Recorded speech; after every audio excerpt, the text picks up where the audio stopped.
मंच पर विराजमान राज्यपाल श्री आर.एन. रवि जी, ऊर्जावान मुख्यमंत्री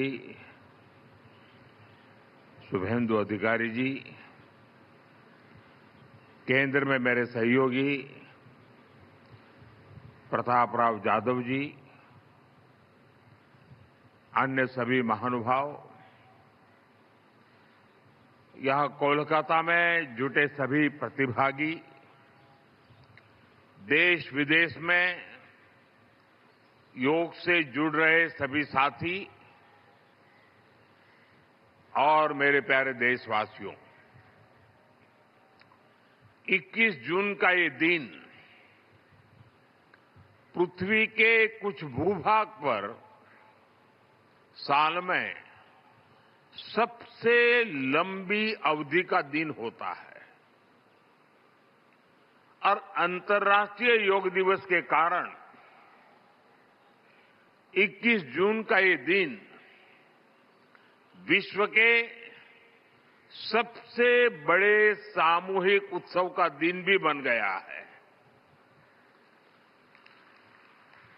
विश्व के अलग अलग हिस्सों से योग की एक से एक अद्भुत तस्वीरें आ रही हैं। भारत में हिमालय से लेकर हिंद महासागर तक, पूर्वोत्तर और पूरब में बंगाल से लेकर पश्चिम में सौराष्ट्र तक पूरा देश योग की ऊर्जा से, चैतन्य से भरा हुआ नजर आ रहा है। पूरा देश, पूरा विश्व एक दूसरे से जुड़ा हुआ नजर आ रहा है और यही तो योग की ताकत है। योग सबको जोड़ता है, योग सबको साथ लाता है। मैं इस अवसर पर पूरे विश्व को, संपूर्ण मानव समुदाय को अंतर्राष्ट्रीय योग दिवस की बहुत बहुत शुभकामनाएं देता हूं। साथियों, आज योग दिवस पर मैं खास करके पूरे बंगाल में, कोलकाता में यहां बने स्वच्छता के योग के लिए भी कोलकाता वासियों की सराहना करूंगा। ये अद्भुत पहल है, स्वच्छता से स्वागत। स्वच्छता से स्वागत पहल के लिए जिस तरह यहां लगातार श्रम किया गया है, नागरिक कर्तव्य निभाया गया है, वो सभी देशवासियों के लिए आज एक बहुत बड़ी प्रेरणा बन गया है। साथियों, योग दिवस के अवसर पर आज बंगाल में होना बहुत ही विशेष है। बंगाल की ये पवित्र भूमि, जहां भगवान रामकृष्ण परमहंस जैसे सिद्ध संतों ने अवतार लिया, जहां से निकलकर स्वामी विवेकानंद ने पूरे विश्व को योग से परिचय कराया, जहां महर्षि अरविंद जैसे महान योगी ने जन्म लिया, लाहिड़ी महाशय जैसे महान योगियों ने जहां योग परंपरा को नई ऊंचाइयों तक पहुंचाया, आज उसी धरती पर सामूहिक योग का अनुभव एक अलग आध्यात्मिक अनुभूति दे रहा है। इसी बंगाल की धरती पर जन्मे गुरुदेव रविन्द्रनाथ ठाकुर का मानना था कि मनुष्य की पहचान अलग अलग रहने में नहीं, बल्कि अपने आसपास की दुनिया से जुड़ने में है। यही जुड़ाव योग का मूल भाव है। महर्षि अरविंद भी कहते थे, हमारा पूरा जीवन योग है, चाहे हमें इसका बोध हो या न हो। योग जब स्वभाव में आता है तो वो मानवीय एकता का आधार बन जाता है। साथियों, योग केवल शारीरिक श्रम का साधन नहीं है। योग किसी एक आयु वर्ग के लिए सीमित भी नहीं है।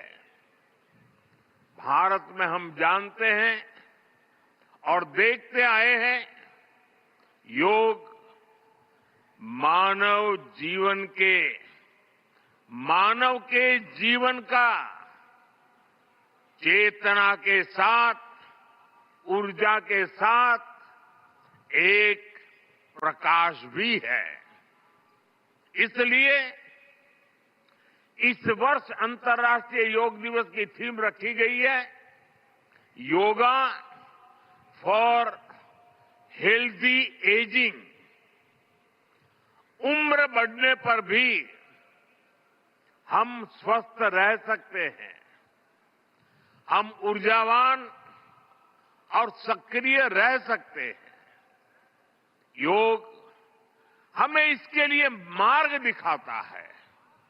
Friends, when we speak of yoga for healthy aging, it means that we can work to ensure that age does not reduce human potential.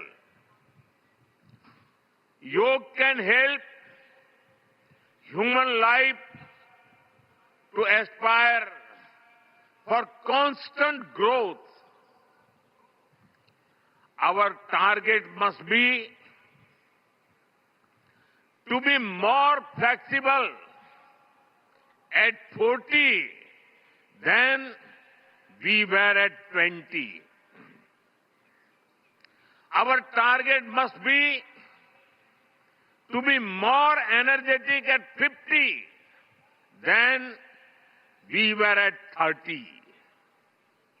Our target must be to be more resistant to lifestyle disease at 70 than we were at 50. This is where yoga can help us. It helps us tune our bodies to be flexible. It keeps our energy level high. It also helps us maintain a calm, stress-free life and help to keep lifestyle disease away. Moreover, with regular practice, yoga teaches us to remain lifelong learners of our own bodies and minds. The more we know about ourselves, the better we can manage ourselves. That is why yoga for healthy aging, this theme must be seen as one for people of all ages, not just for the elderly. साथियों, गीता में भगवान कृष्ण ने योग के विषय में कहा है, युक्त आहार विहारस्य युक्त चेष्टस्य कर्मसु युक्त स्वप्न अवबोधस्य योगो भवति दुःखः। अर्थात संतुलित आहार विहार से, संतुलित क्रियाओं और कर्मों से, संतुलित नींद और जागने से योग दुखों का नाश करने वाला हो जाता है। ये संतुलन ही योग का आधार है। यही संतुलन हमारे जीवन का आधार भी है। लेकिन ज्यादातर लोग आज इस आधुनिक समय में जीवन के असंतुलन से ही जूझ रहे हैं। बहुत मशक्कत करनी पड़ रही है उनको। योग हमें जीवन को बैलेंस वे में जीने की कला सिखाता है। योग हमें डूज और डोंट सिखाता है। और जब हम हमारे शरीर को सही ढंग से चलाना सीख लेते हैं तो स्वास्थ्य हमारा स्वभाव बन जाता है। साथियों, योग केवल हमारे शारीरिक स्वास्थ्य पर ही फोकस नहीं करता। योग मानसिक स्वास्थ्य से शारीरिक स्वास्थ्य का मार्ग दिखाता है। इसलिए योग के विषय में युक्त चेष्टस्य कर्मसु कहा गया है। यानी हमें क्या करना चाहिए, क्या नहीं करना चाहिए, इसका बोध। ये बोध हमारे जीवन में शांति का स्रोत तो बनता ही है। इससे विश्व शांति का मार्ग भी खुलता है। इसलिए योग आज केवल हमारी पर्सनल लाइफस्टाइल के लिए जरूरी है, इतना ही नहीं है। योग दुनिया के बेहतर भविष्य के लिए एक आवश्यकता भी है। साथियों, अंतर्राष्ट्रीय योग दिवस के अवसर पर करोड़ों लोग योग से जुड़ते हैं। लेकिन आज का ये दिन हमें अपने साझा संकल्प को फिर दोहराने का अवसर देता है। आइए हम संकल्प लें, योग को केवल एक दिवस तक सीमित नहीं रखेंगे। योग को केवल एक कार्यक्रम तक सीमित नहीं रखेंगे। हम योग को अपने जीवन का हिस्सा बनाएंगे, अपने परिवार का हिस्सा बनाएंगे, अपनी आने वाली पीढ़ियों का हिस्सा बनाएंगे। साथियों, इसी दिशा में इस वर्ष योग 365 योग 365 की पहल को भी आगे बढ़ाया गया है। इसके तहत 100 दिन के ऑनलाइन योग कार्यक्रम का आयोजन किया गया है, जिसमें अभूतपूर्व जनभागीदारी देखी गई है। 130 देशों के 30 लाख से अधिक लोगों ने इसमें भाग लिया है।